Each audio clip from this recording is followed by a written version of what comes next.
This video is proudly sponsored by Gamersgate. Download games anytime, anywhere. Visit Gamersgate.com.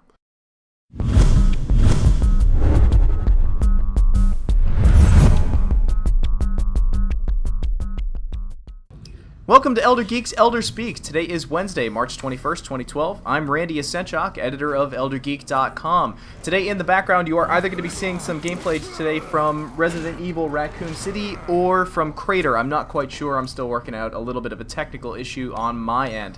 Today on the show with me, however, I am proud to have one of the oldest members of ElderGeek.com, somebody who has actually been helping out with the site, somebody who I have to say is probably the co-father of the site.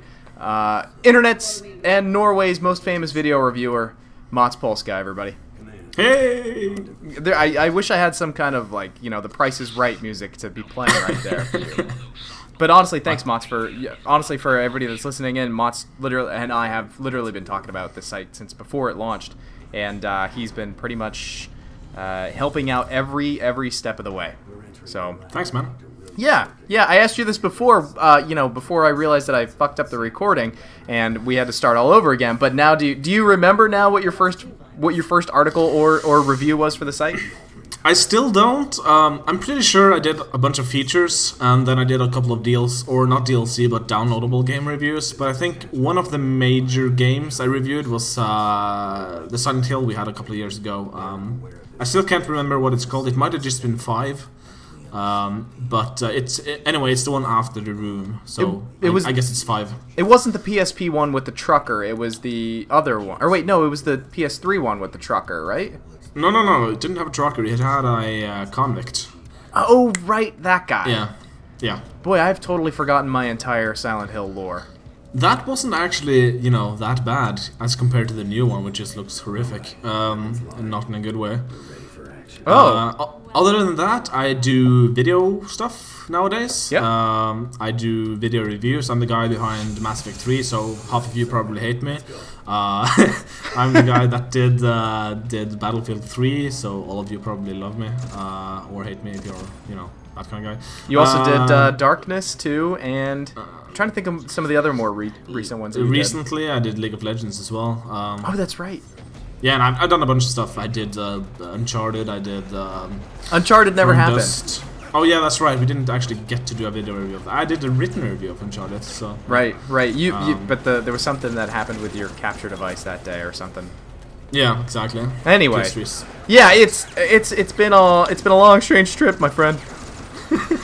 But, I kind of wanted to actually tease this though, because you and I have been working on a project. Well, you specifically. I just recorded your voiceover for it of an upcoming video project that I think everybody's going to be very excited about. Yeah, it's sort of my project, I guess. I'm not sure if I'm gonna start to include more people on the site in it more, as the nature of the project sort of demands it. But yeah, me and Randy have been working on that for the past few days, and or maybe even a week, and I really hope it's going to be big. I hope it gets somewhere near the level of Get Off My Lawn appreciation, which I know is a lot to ask for, but one can hope. I think honestly, based on the script that you came up with, I think they will. That it will. It is definitely a solid concept, and I guarantee you we're going to get a lot of. And I don't mean this in a snarky way, but I think we're going to get a lot of suggestions about future shows. And I think it's going to be exciting suggestions. Like, they're going to enjoy the possibility of the show. Exactly. So yeah, that'll be out, I want to say a day or two. I can't be sure, but somewhere, in the... Before next week. Yeah. Before next week, basically. Maybe on the weekend. Well, before we get too cryptic, we should probably switch over to some news. Yeah. Alright, here we go. Starting over, again, for everybody out there, this is actually our second take, because first take around I completely forgot to push my record button. So, here we go. Again, Modern Warfare has actually come forward. The creative strategist Robert Bowling, who works on Modern Warfare 3, tweeted last night, "There's a glitch in Black Box that allows you to get under the map. There's a fix already in the works. It'll be out by Friday. Don't exploit. We'll be banning." Now, I think that's probably the dumbest way to kind of treat your customers. I think that in reality they should just be more worried about fixing the game and not banning the people that are either exploiting or the people that have found it by accident, because it's their mistake. It's not the gamers' mistakes. Exactly, and as you said, found it by accident is a key issue here. This happened in Battlefield 3. Battlefield 3, yeah, in the beta with Operation Metro, where you actually, walked up towards a rock and you sort of slid underneath the map and you could shoot people from underneath or from through the floor of the map. And it never happened to me, but I can't, in all honesty, say that if that happened to me, I would be, do the noble thing and suicide and not, have a little fun. Because, it's a happy mistake, and it's one thing if you do it once by accident, but it's another thing if you repeatedly exploit the bug. So I guess my opinion on this is don't do a permaban, maybe do like a temporary ban of those people who are really, and I'm talking really exploiting the bug, like 15 times in a row kind of thing. Right. And just temporarily ban them until you get to fix the issue. Or, maybe take the map offline. Who knows? Yeah, I bans, like, if it's a permanent ban, that's really ridiculous. Temporary ban, I agree, until Friday, if there's people that are exploiting it. But again, it's just a game, man. Yeah, and also we gotta remember that some of these people might be paying for Elite, which is a subscription, which is a service. Yeah. How's that English working out for you? English, good, yeah. They're gonna be really pissed if they get banned because of a mistake Infinity Ward made. So. Absolutely. So, be careful if you're one of the Modern Warfare 3 fans out there that are playing on black box map. Don't glitch. They might ban you, but at the same time, we wouldn't blame you if you did glitch until Friday. Fair is fair, and if it's a glitch in their game, then they need to fix it. You know what I want to see, actually? What? I want to see a massive underground battle with a bunch of people glitching at the same time. Yeah, that's true, but I bet once you're actually underground, if somebody else goes underground with you, they're probably going to instantly be killed or just, Yeah, because it's no cover or anything. It's just eternal line of sight. Yeah. There is a new project proposed by Brian Fargo of the Wasteland 2 Kickstarter, which, by the way, we announced last week, and they met and crushed their goal within a day. They asked for $900,000, and I think within a day they had like $1.2 million. Brian Fargo actually put out the idea of people who are actually using Kickstarters, developers who are using Kickstarters, to kick back 5% of the profits that they make on the game towards other Kickstarters within the video game community. And I think that's a brilliant idea, and I am 100% behind it, and I wholeheartedly encourage developers who are using Kickstarter and who are finding successful funding through Kickstarter to please use this kind of thing. More games the better, dude. I really like this new emergence of Kickstarter projects because I feel like, certain games publishers just aren't going to greenlight. That's just the way the world works these days. Just mid-range, like you said on the previous episode, mid-range developers are going extinct, and this is kind of a good way to keep them alive. I'm kind of not sure about how to do it when you actually have a company with people with salaries, how to do a Kickstarter with that, because it gets a bit murky. Yeah. But I would definitely like to see more mid-range games come out with innovative ideas that would never fly at a publisher's office. Well, this is the kind of the beauty of the Kickstarter. One, we get to see smaller developers, indie developers create these games. Two, we get more of our mid-range, fresh ideas back, but that are going to get like a high level of polish. And three, what I'm really looking forward to is it's going to be smacking around some of these larger developers and say, hey, we're kind of tired of playing the same game over and over again. Sure, we keep buying those same games, but you're not really selling us anything else.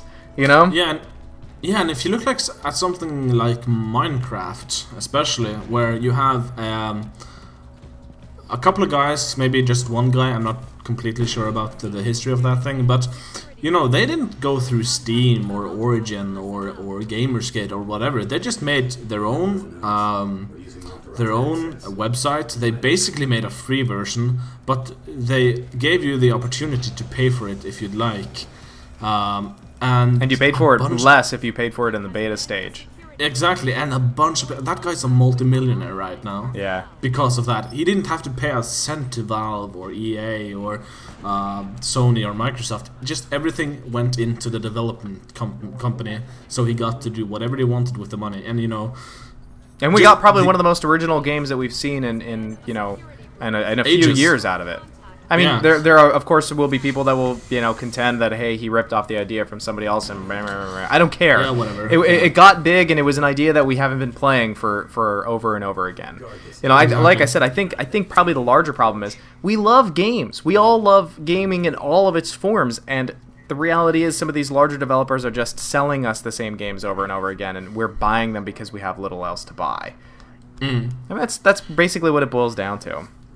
And also these large developers, they're so obsessed with the idea of competition.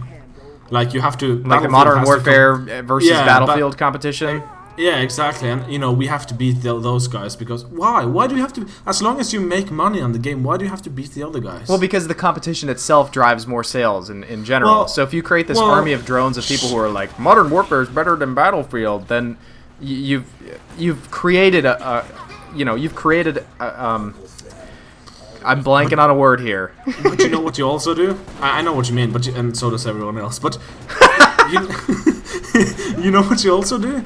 You split up the market. That means that hardcore Modern Warfare fans just won't touch Battlefield out of loyalty. Right. And that splits the market. That lessens the impact your game could possibly have. But it also gets... means, Yeah, I get you. Yeah, and the same thing happened with Homefront, right?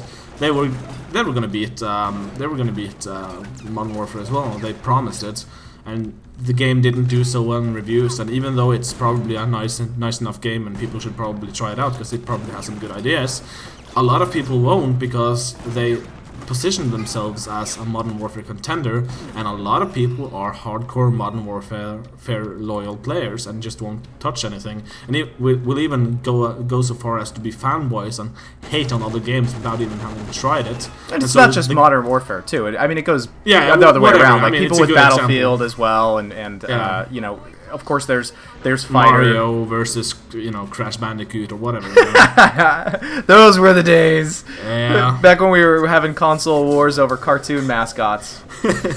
But Exactly. let's actually shift gears here real quick because we've got a few other topics that we kind of need to get through. A big one for me personally is that Shogun 2 is actually coming out with a gigantic patch coming soon.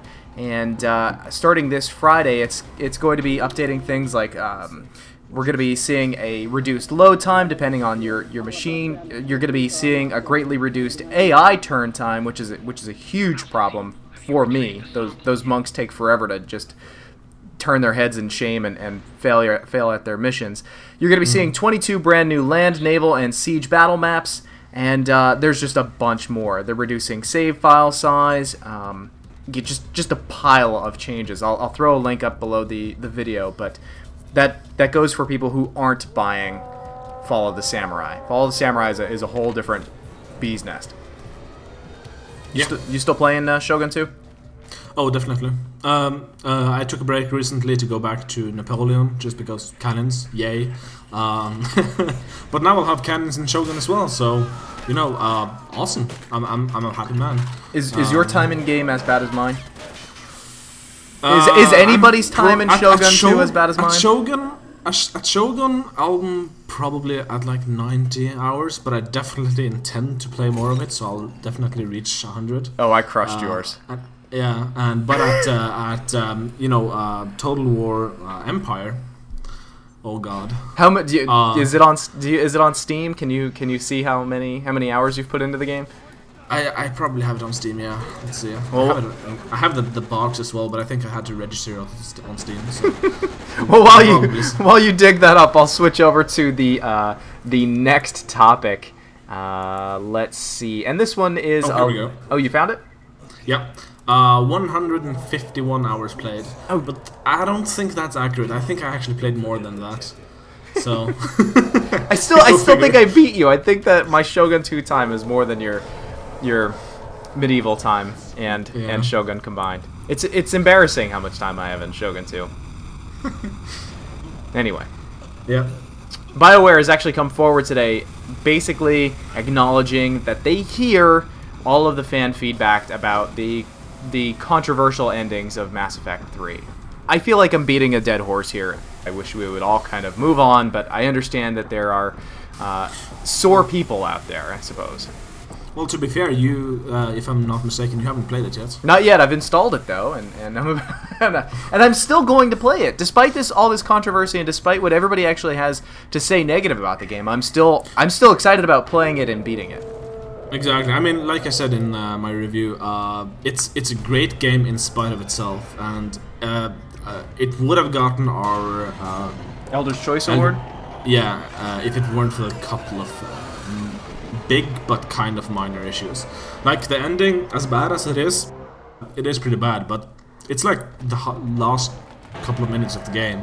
Before that, you have 50 hours of awesomeness. So it's kind of like life's a journey, not a destination kind of mentality. Exactly. And the DLC, it's really, really good content. I don't agree with the way it came out and all that, but it's really, really good content, and it should have been part of the game. It really should have, but it's really, really good content. So, I mean, it kind of sucks that it had to go down like that, but it was... Exactly. But anyway, here's the official... part of the official statement that came from BioWare today.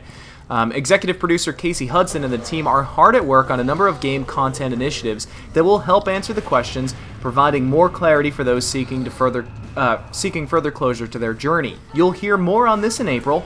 We're working hard to maintain the right balance between the artistic integrity of the original story while addressing the fan feedback we've received.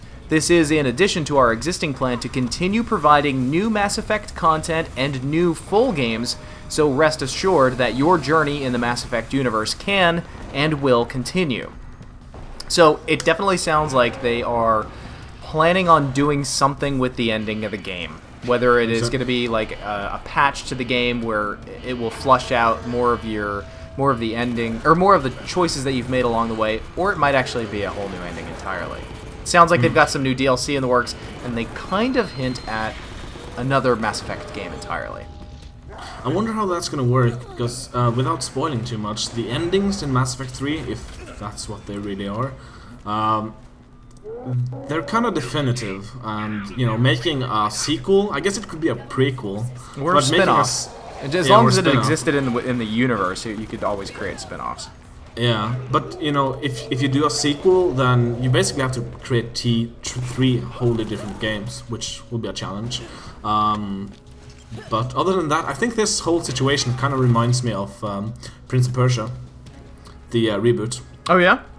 Yeah, if you know what I'm talking about, where you had a good-ish ending, but it didn't really give you much closure. It was sort of light on the information part of what an ending's supposed to be. Mm-hmm. And so what they did is later on, it was clearly planned because it was only a couple of months in between, and it was a lot of content. They released an epilogue DLC, and you had to pay for it, which I don't think BioWare should even hint at. But it basically provided you with the closure you needed from the ending, and it didn't rewrite it, but it gave you a new perspective on the ending that was already there. And I really liked the way they did that, and the weight and the need for closure sort of intensified the emotions, and because it was an emotional game, and everything you got from the ending. And Mass Effect 2 or 3 is also an emotional game, because you've had Shepard for all these years, and if you're like me and you've had the same character all these years, you sort of weirdly grow a personal relationship with that character, and you want to see it end in a spectacular way, which sort of really they didn't do in Mass Effect 3. And so if they fix that and don't charge for it, then I might actually forgive BioWare. Yeah. There's a lot of people that are actually arguing against BioWare, wanting to change it. Ken Levine is actually one of them, saying that he'd actually be kind of upset if BioWare changes the ending. I don't know. Well, there is the argument of, we don't own these stories, it's BioWare stories, and they'll craft it however they see fit, and sort of caving to the consumers, and and changing your canon story, so to speak, just to appease the masses is kind of lame.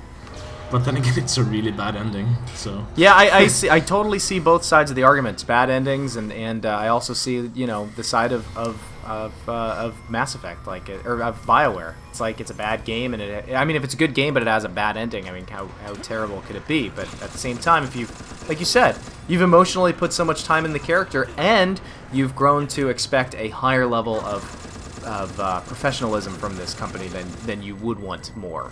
It'd be like somebody paying for a Mercedes but then coming home with like a Ford Escort or something like that.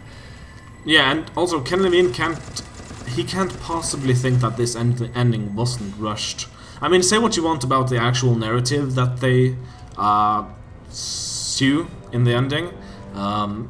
It's still rushed. I mean, without I keep saying without spoiling too much, it's basically the same ending cinematics no matter what you do. You've spoiled it for everybody all over the place everywhere already. No, honestly, but seriously, there's spoilers for this game spilling all over the internet. If you haven't read the ending of Mass Effect 3 by now, you have incredible self-control. And well, anyway, let's move on. Like I said, I'm kind of over the whole Mass Effect 3 issue. I'm wishing that we would kind of just drop it, let BioWare do whatever they're going to do, and I wish we would just find something else to play in the meantime. Well, before you drop it though, before we completely leave this topic, I will say, I bet you're going to feel differently after you play the game. I bet you're going to be a little bit more passionate about this issue. I don't know. I've been disappointed by role-playing games before, because you've played Knights of the Old Republic 2, right? Yeah. The ending of that was like the worst ending of any video game ever, but the game was great. It was, out of the two games, I much preferred it, even though there was no cool switch of who the hell Darth Revan was. I still liked that game better because the gameplay was better. I thought the story leading up to the end was better, but you end up flying onto that asteroid rock, and then the game basically just kind of ends. Well, it's the same thing I said about Mass Effect. I don't know if it was in this recording or the one you didn't record, but I think I said something like, the ending is only about 5 minutes of the game at the very end, and the 50 hours before that are some of the best you'll ever experience. Yeah, I think you actually wrote that in the video review, believe it or not. Yeah. But so yeah, it's a good game. Play it anyway. Play it basically. Play it anyway, and now's the time to play it because it's on sale like crazy all over the place. Yep. And if you play it real quick and want to return it, this is not me telling you to do this. Origin is actually accepting returns on the game. Wow. That's big of them. That is. Okay, moving on. Tex Murphy, tell me about him. I never played the game, to be perfectly honest. Well, I can tell you about the premise, I guess. Tex Murphy was an adventure-style puzzle or like detective game, I think. It's an adventure game. Adventure game, yeah. From way back when, not that way back when. With what's the word I'm looking for? Real time, I guess. No, not. Come on, you know this. You're sinking here. You're the worst newscaster ever. Help me out. The man. news is that there's going to be a Tex Murphy Kickstarter soon. I was waiting for you to just you sunk. You're done. Yeah. I was gonna set up the game first. Tell you about Tex Murphy. May 15th. If you're fans out there for Tex Murphy, May 15th is when they're actually going to be planning their new Kickstarter for their hopefully. They're saying this is the 9th iteration of trying to create the next Tex Murphy game. I'll throw up the link within the video here so you can actually go and see the trailer, but the Kickstarter has not officially started. They're looking for ideas as to what they can do for incentives and giveaways and stuff like that. So May 15th, save your pennies now. There's plenty of time to throw some money at what could be the next Tex Murphy adventure. Yep. Oh, and here's the word I was looking for. Full motion video adventure. That's the one I was looking for, not real time. So thank you for helping me out, Randy. You're welcome, sir. You're welcome. I think that's it. I believe we've covered all the hot-ish topics for today, right?